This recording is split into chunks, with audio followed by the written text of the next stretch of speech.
여러분 한 주간 평안하셨습니까? 혼란스럽고 또 지친 우리의 마음과 그 분주함을 내려놓고 오늘도 예배의 자리에 나오신 여러분 가운데 우리 주님의 은총과 평화가 함께 하시기를 간절히 빕니다. 우리가 성도로 살아간다고 할 때 우리는 되게 하나님께서 늘 나와 함께 하신다라고 하는 그런 믿음으로 그렇게 살기를 원하지요. 그러나 우리가 살다 보면 정말 하나님이 계시지 않은 것 같은 또 하나님의 어떤 존재에 대한 의심을 간혹 이렇게 갖게 되는 경우들이 있습니다. 어떤 경우에는 이유를 알 수 없는 소위 말하는 영혼의 어두운 밤이라고 하는 것이 찾아올 때도 있습니다. 그래서 그냥 하나님이 나와 함께 계시지 않는 것 같아 이런 마음이 갑자기 들 때도 있죠. 그러나 대부분의 우리가 하나님의 존재 또 하나님이 나와 계시지 않는 것 같다고 느낄 때는 아마도 어떤 질병이나 사고나 어떤 어려움들이 우리의 삶에 찾아올 때일 것입니다. 질병이나 예기치 않은 어떤 사고들이 찾아왔을 때 그 고통이 너무 커서 그래서 하나님이 계시지 않는 것 같다는 그런 느낌을 받는 순간 또 하나님을 의심하는 순간이 있기도 하죠. 그런가 하면 또 다른 경우도 있습니다.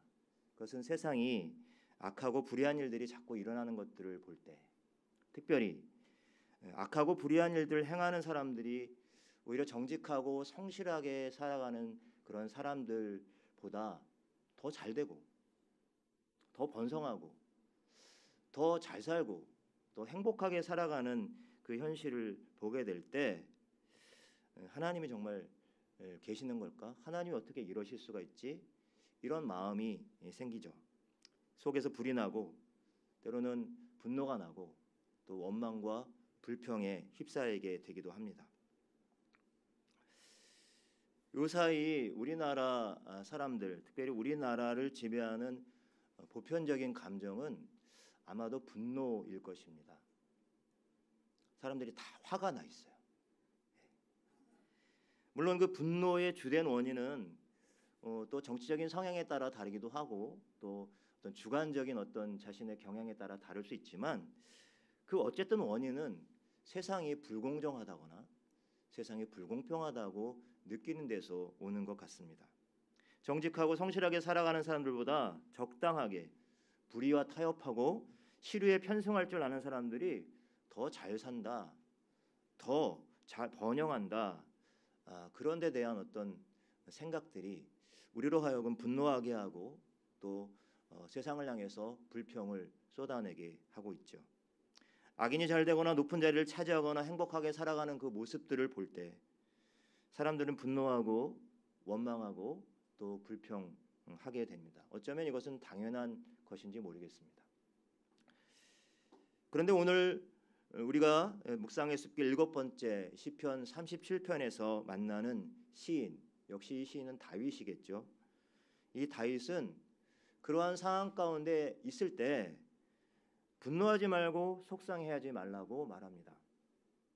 불의한 사람들이 잘 되고 악인들이 형통하는 것을 볼 때도 부러워하지 말고 불평하지 말라고 하고 있습니다. 오늘 1절에서 11절 말씀에 보면요. 불평하지 말라는 말이 3번이나 등장을 합니다. 1절에 불평하지 말며 7절에 불평하지 말지어다. 8절에서도 불평하지 말라. 여러분 시인이 이렇게 불평하지 말라라고 말하는 것은 거꾸로 반대로 생각해 보면 우리의 인생과 삶이 참 불평할 거리들이 많다라고 하는 것을 알 수가 있죠. 그런데 도대체 왜 시인 이 다윗은 불평하지 말라라고 이렇게 말을 했을까요? 그것은 바로 이 시인이 이 악인의 미래를 정확히 알고 있었기 때문입니다. 오늘 2절 말씀에 보면 이렇게 되어 있죠. 1절과 2절에 악인들의 형통과 불의한 이들의 번성은 결국 어떻게 된다고 되어 있습니까? 풀처럼 배임을 당하고 그리고 푸른 채소처럼 금방 시들어 버릴 것이다 라고 말을 하고 있어요. 그리고 또한 8절에 보면 오히려 분노하고 불평하는 일이 오히려 악을 만들어낼 뿐이다 라고 말을 하고 있습니다. 겉으로 보기엔 악인들의 승리가 그리고 그들의 번영이 영원할 것처럼 보이지만 그러나 그 번영과 번성 역시 결국 한순간에 사그러들어 버릴, 시들어 버릴 풀과 같다, 풀꽃과 같다라고 말하고 있는 것입니다. 여러분, 우리가 시편 말씀을 묵상일이란 주제로 함께 읽었는데 맨 첫 번째 함께 말씀을 보았던 시편 1편 말씀을 여러분 떠올릴 수 있을 것 같아요. 무릇 의인의 길은 여호와께서 인정하시나 악인의 길은 어떻게 돼요? 망하리로다. 악인의 길은 바람에 나는 겨와 같다. 이렇게 노래했었죠. 여러분, 이 다윗의 삶을 우리가 잠깐 떠올려 볼 필요가 있습니다. 블레셋 전쟁에서 골리앗을 때려 눕혀서 온 백성의 칭송을 받고 사울은 천천히요 다윗은 만만이라는 소리를 들었던 다윗. 뭐 그런 소리를 들으면 좀 우쭐해질 수도 있고요. 야, 이제 내 인생은 꽃길만 남았어라고 이렇게 생각하고 기대할 수도 있었습니다. 그러나 여러분, 결과가 어땠습니까? 꽃길은커녕 가시밭길도 그런 가시밭길이 없었지요. 아시는 것처럼 다윗은 그로 인해서 사울 왕의 시기와 미움을 받아서 참 오랫동안 쫓기는 도망자의 신세로 살아야만 했습니다. 여러분, 그 쫓기면서 얼마나 다윗이 억울한 심정이 있었겠습니까? 충분히 사울을 그리고 자기 나라를 민족을 원망하고 불평하는 마음, 그 마음에 지배받을 수 있었죠. 하지만 우리는 그 결과를 잘 압니다. 다윗은 불평과 원망하는 마음에 지배를 받지 않았습니다. 자신을 쫓아온 사울을 죽일 수 있는 기회가 있었지만 사울은 하나님의 기름 부음 받은 자라는 그런 사실을 떠올리면서 그를 죽일 수 없다고 말하면서 죽이지 않죠. 이게 사무엘상 24장에 나오는 이야기입니다. 불평과 원망이 자신을 지배하지 않도록 그렇게 함으로써 이 다윗은 죄를 짓지 않았습니다. 여러분, 바로 그의 그러한 이 경험이 오늘 8절 말씀에처럼 불평은 악을 만들 뿐이다라고 이렇게 말을 할 수 있게 해준 것이었을 것입니다. 하지만 여러분, 다윗이 불평하지 말라고 한 것은 그저 지금 세상에서 일어나고 있는 악에 대해서, 그리고 그러한 악인들의 어떤 번성함이나 그리고 불의한 자들이 잘 되는 그러한 모습들에 대해서 그냥 무조건 다 인정하라, 그리고 무조건 다 받아들이고 아무 말 하지 말고 잠잠히 있어라라고 하는 뜻은 아닙니다. 오히려 지금 다윗이 불평하지 말라라고 한 이 말은 그냥 다시 말하면 불평만 하고 있지 말아라, 투덜거리고 있지 말아라, 이런 말씀입니다. 바로 불평하고 투덜거리고만 있지 말고 지금 바로 네가 해야 할 일이 무엇인지에 거기에 집중하라라는 말씀입니다. 투덜거리기만 하고 불평만 하고 있으면 여러분, 달라지는 것은 아무것도 없죠. 많은 사람들이 세상이 어떻게 이러냐고, 나라가 어떻게 이러냐고, 교회가 어떻게 이러냐고 투덜거리고 불평하면서 정작 우리 자신이 해야 하고 또 할 수 있는 일들을 소홀히 여길 때가 참 많습니다. 여러분, 집안이 더러우면 집안이 왜 이 모양이야 라고 할 것이 아니라 걸레를 들고 비를 들고 청소기를 들고 청소를 시작하는 것이 그것이 맞겠죠. 이렇게 얘기하고서는 제가 안 하면 안 될 것 같은데 여러분, 그렇죠. 맞습니다. 이게 세상이 정의와 사랑이 사라졌다고 탄식하고 우리 불평만 하고 있지 말고 오히려 지금 바로 내 옆에 있는 형제와 자매들 속에서 들려오는 작은 신음소리에 우리가 먼저 귀를 기울일 수 있어야겠지요. 우리가 불만스러워하고 불평거리가 되고 있는 그 일이 우리로 하여금 악을 만들게 하지 말고 오히려 그 일을 위해서 내가 무엇을 할 것인가 찾고 그 일을 행하는 것, 여러분, 이것이 바로 더 중요한 일이 되겠지요. 여러분, 가까운 예로요. 여러분, 오늘 주일날 요즘 보면은 차 주차하기가 참 힘드세요. 일부 예배 때 오시는 분들은 좀 그래도 괜찮으신데 이브 때 오시는 분들 이 교회가 다 그냥 차로 다 꽉 차 있죠. 공간마다. 공간 때문에 참 어려운 문제들이 많이 있기도 합니다. 그래도 저마다 또 불만이 생겨요. 그래서 이렇게 주차 안내하시는 분들하고도 얼굴도 붉히는 일도 생기고, 여러분 그런 경험들 좀 있으시죠? 누구나 다 주차가 문제다, 주차가 문제다 얘기를 하는데, 그런데 그것을 해결할 수 있는 방법들이 없지 않아요. 여러 번 광고도 해요. 그래서 저 밑에 있는 공간에다가 올라올 때 내가 좀 차를 대고 좀 올라와 주십시오. 많이 광고를 하는데요. 주차가 문제다 문제다 말을 많이 하는데, 그런데 대고 올라오시는 분들은 몇 분 안 계세요. 제가 정확히 아는 분은 한 분이세요.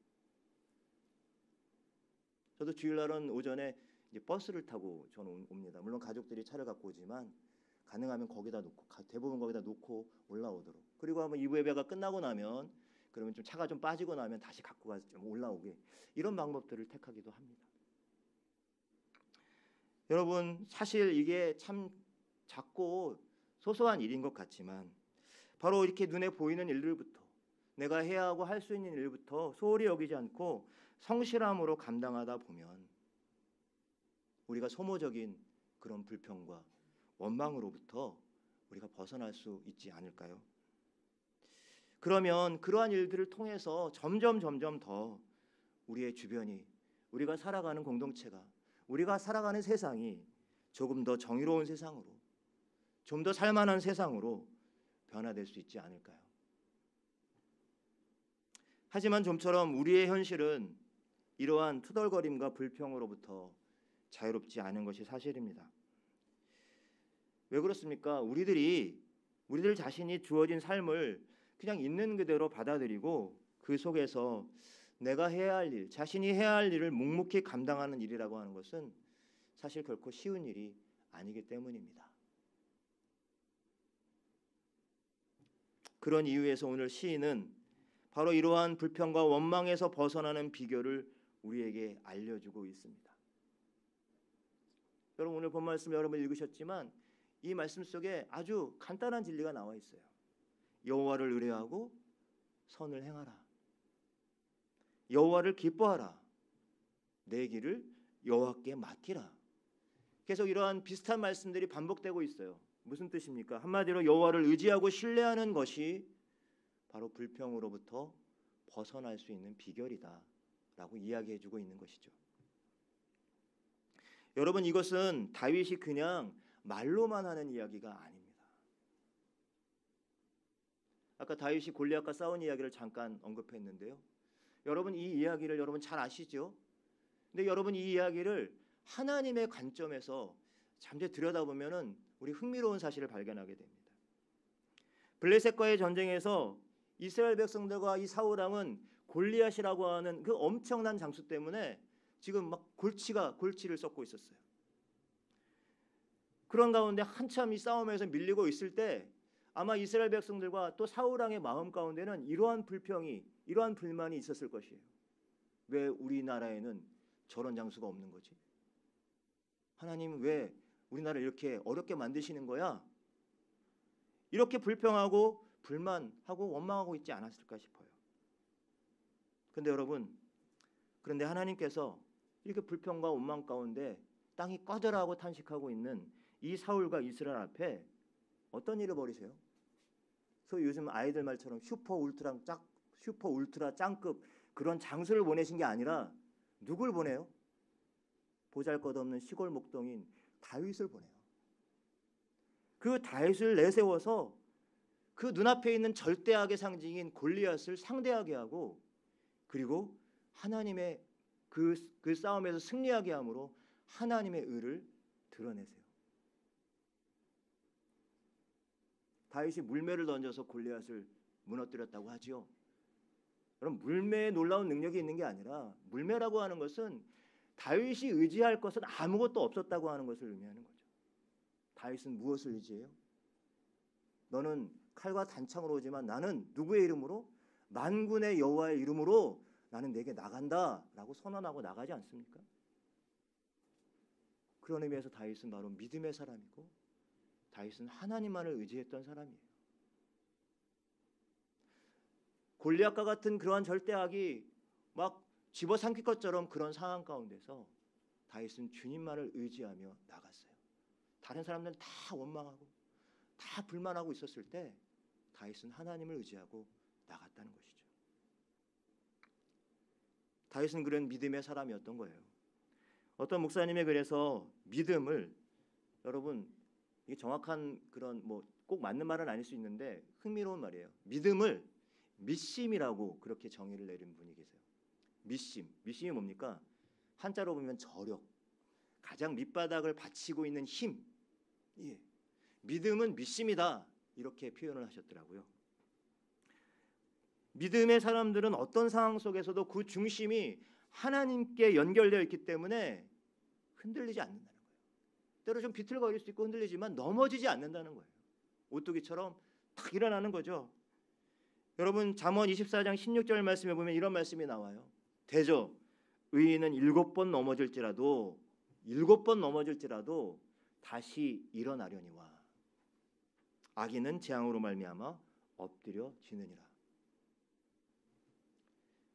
여러분 시편에서 의인은 그냥 어떤 도덕적으로 윤리적으로 선한 그런 사람이 아니에요. 시편에 계속 의인과 악인을 비교하고 있지만 이 의인은 누구인가요? 바로 하나님께 그 중심이 연결되어져서 그래서 하나님만을 의지하고 하나님만을 신뢰하는 사람이 바로 의인이에요. 그래서 바로 다윗은 자신의 그 신앙과 경험을 바탕으로 해서 의인의 길이 어떤 길인가에 대해서 오늘 저희가 뒤에 읽었던 23절과 24절 말씀에 이렇게 노래하고 있습니다. 여러분 23절 24절 같이 한번 읽어보실까요? 읽어보겠습니다. 여호와께서 사람의 걸음을 정하시고 그의 길을 기뻐하시나니 그는 넘어지나 아주 엎드려지지 아니함은 여호와께서 그의 손으로 붙드심이로다. 여러분 여기서 이 사람은 바로 의인을 말해요. 의인의 걸음을 정하시고 그의 길을 기뻐하신다 그랬어요. 누가요? 하나님께서. 그리고 그는 넘어지지만 때론 넘어져요. 하지만 아주 엎드려지지 아니한다. 왜? 여호와 하나님께서 손으로 붙들어 주시기 때문이다. 여러분 우리의 삶이 때로 흔들리고 넘어지고 비틀거리는 때가 있죠. 그런 일이나 상황이 찾아올 때 무슨 말입니까? 그냥 그 불평의 자리에서 투덜거리고만 있지 말라는 말이죠. 여호와를 의뢰하고 그리고 그의 성실하심을 먹을거리로 삼고 그 선을 행하는 삶을 살아가라고 말씀해주고 있는 것입니다. 그렇게 하기 위해서 우리는 하나님이 주시는 지혜와 용기와 또 기다림의 인내가 필요하죠. 그 지혜와 용기와 인내, 기다림을 얻기 위하여 오늘 또 시인은 자신의 생각을 내려놓고 하나님 앞에 고요히 머물 것을, 그리고 그분 앞에 기도하라고 요청하고 있습니다. 비록 악인의 형통이나 불의한 이들이 번성하는 것 같이 참 마음에 들지 않고 피하고 싶은 현실들이 시시각각 때때로 내 앞에 펼쳐질지라도 여호와를 의뢰하고 선을 행할 수 있는 저 여러분들이 되시길 바랍니다. 지금 여기에서 내가 해야 할 일이 무엇인지, 물론 나의 힘, 나의 능력이 아니라 그의 성실하심, 주님의 성실하심을 힘입어서 그래서 겸손히 감당하다 보면 여러분 하나님이 우리들보다 앞서서 행하심으로 우리를 인도하고 계심을 깨닫게 될 줄로 믿습니다. 집사님께서 기도도 하셨지만 지난주에 우리 교단 통합주 총회, 백사회 총회가 포항에서 열렸습니다. 이번 총회에서 여러 가지 의결사항 결정된 사항들이 있겠습니다만 가장 여러분 총회에 참석하신 분뿐만 아니라 그리스도인들뿐만 아니라 세상이 주목하는 관심사는 바로 명성교회 세습과 관련된 그러한 결정이었습니다. 103회 지난해 총회에서 당시 총회 재판국에 명성교회 세습을 인정하는 판결을 내렸었습니다. 그래서 총회에서 이것이 잘못되었다. 103회 총회에서 그래서 다시 재심을 하기로 했죠. 그래서 올해 8월 5일 날 재심 판결을 함으로 명성교회 이 담임 목사 세습이 위법이다라고 하는 것이 판결이 났어요. 이제 마지막으로 오늘 104회 총회에서 이것을 이제 받아야 되는 거예요. 받고 끝나면 되는 거였어요. 근데 여러분, 안타깝게도 그런 의로운 판결이 나지 않았고요. 수습위원회가 결정이 돼서, 그래서 수습위원회에서 이 헌법을 그대로 두고 이 법 위에 초법적인 수습안을 내놓고 그것이 총회에서 가결해서 결정됐습니다. 결과적으로는 명성교회 세습을 용인해주는 쪽으로 결정이 나버렸어요. 물론 아직 뭐 기회가 사라진 건 아닙니다. 이 수습안이 불법이라고 지금 주장하고 계시고요. 이 수습안이 이 법에 의거해서 해야 되는데 잘못된 것이라고 말씀들을 하시면서 내년도 총회 때 또 다시 엎어질 수도 있어요. 사실은 그래서 우리가 또 기회를 삼고 기도해야 되겠는데요. 아무튼 지난주 목요일 날 이 결정이 나고 여러분도 그러셨겠지만 참 화가 많이 나더라고요. 예, 속이 많이 상했습니다. 저도 개인적으로 하루 종일 아무것도 손에 잡히지 않더라고요. 설교를 준비해야 되는데 말씀도 들어오지 않고, 하나님 도대체 어떻게 이런 상황을, 이런 어려움들을 한국교회에 또 우리 그리스도인들에게 주십니까? 그러면서 제 안에 이렇게 불평하는 마음이 투덜거림이 계속 이렇게 솟아나는 것을 느낄 수가 있었어요.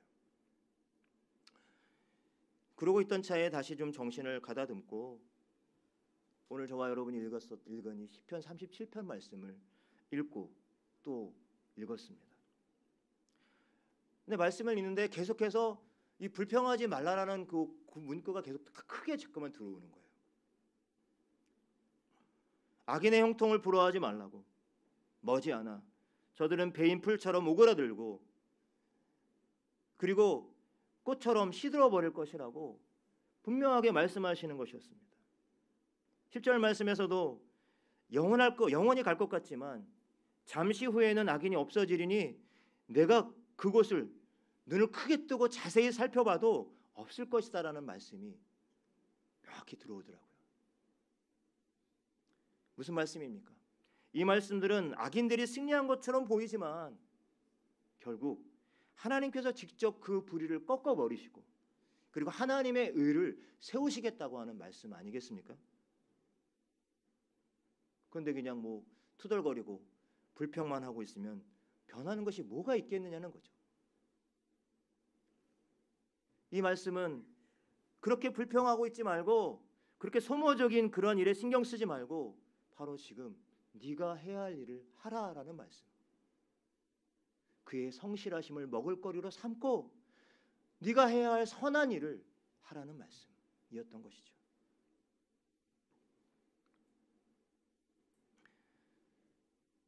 교회다운 교회, 성도다운 성도, 목사다운 목사가 되기 위하여 다윗처럼 주님만을 의지하고 신뢰하면서 선한 일을 감당하는 것이 결국 우리의 영혼을 소모적이고 파괴하는 불평과 원망으로부터 벗어나게 하는 비결이 되는 줄로 믿습니다. 지난주 목요일 이 총회의 이러한 결정을 받아들고 참 화가 나고 낙심되고 불평하는 마음이 일고 있을 때 제가 아는 목사님이 페북에 소개한 시가 마음에 크게 울림이 있게 다가왔습니다. 국민시라고 잘 알려진 시라는데요. 제가 시의 문외한이라서 이 시를 처음 봤는데요. 이런 시였습니다. 나 하나 꽃 피워 풀밭이 달라지겠느냐고 말하지 말아라. 내가 꽃 피고 나도 꽃 피면 결국 풀밭이 온통 꽃밭이 되는 것이 아니겠느냐. 나 하나 물들어 산이 달라지겠냐고도 말하지 말아라. 내가 물들고 너도 물들면 결국 온 산이 활활 타오르는 것이 아니겠느냐. 조금 있으면 집사님 기도하신 것처럼 또 이 롭선마을에도 단풍이 들겠죠. 한 잎에서 한 잎으로 이 단풍이 번져가면서 때론 노랗고 붉게 물들어 갈 것입니다. 그냥 저 혼자 불평만 하고 투덜거리기보다 우리가 이 땅에 사는 동안 바로 오늘 지금 저와 여러분이 여기서 살아가는 소소한 삶의 자리로부터 우리가 작은 의의 포도나무를 심기 위하여 한 걸음 한 걸음 내딛는 그런 저와 여러분들이 되실 수 있기를 바랍니다. 그리고 그 길을 걷는 저와 여러분의 발걸음이 사실 때로 이런저런 이유로 흔들리고 넘어질 수도 있을 것입니다. 그러나 우리 주님께서 아주 넘어지지 않도록 주님께서 손길을 우리에게 주셔서 우리를 일으켜 세워주실 줄로 믿습니다. 그러한 세상 속에 또 하나님을 경외하며 하나님을 의지하며 그렇게 살아갈 수 있는 저와 여러분들이 되시기를 간절히 축복합니다. 기도하겠습니다. 하나님, 오늘 우리가 살아가는 세상이 참 혼란스럽습니다. 악이 성한 것 같고 불의가 번성하는 것 같은 현실들을 눈앞에서 자꾸 보게 됩니다. 그래서 때로는 우리도 그냥 그 악에 편승하며 살아가는 것이 더 편한 것은 아닐까 그런 유혹도 받습니다. 그러나 하나님, 우리를 하나님의 자녀 삼아 주시고 하나님의 백성 삼아 주셨습니다. 하나님이 주인 되시는 교회의 성도들로 우리들을 불러주셨습니다. 하나님, 때로 비틀거리고 흔들릴지라도 하나님, 우리가 넘어지지 않도록 우리들을 붙잡아 일으켜 세워 주시옵소서. 그래서 우리의 삶을 돌아보며 불평과 불만이 우리의 삶을 감싸지 않게 지배하지 않도록 주를 의지하고 선한 일에 힘쓰는 그런 사람들이 될 수 있도록 하나님 인도하여 주시옵소서. 우리가 걸어가는 그 걸음마다 주님 함께 동행하여 주시고 그래서 우리가 살아가는 세상 속에 참으로 하나님의 공의와 정의와 사랑이 차고 넘치는 그런 세상을 열어갈 수 있도록 은혜 베풀어 주시옵소서. 감사드리며 예수님의 이름으로 기도드립니다. 아멘.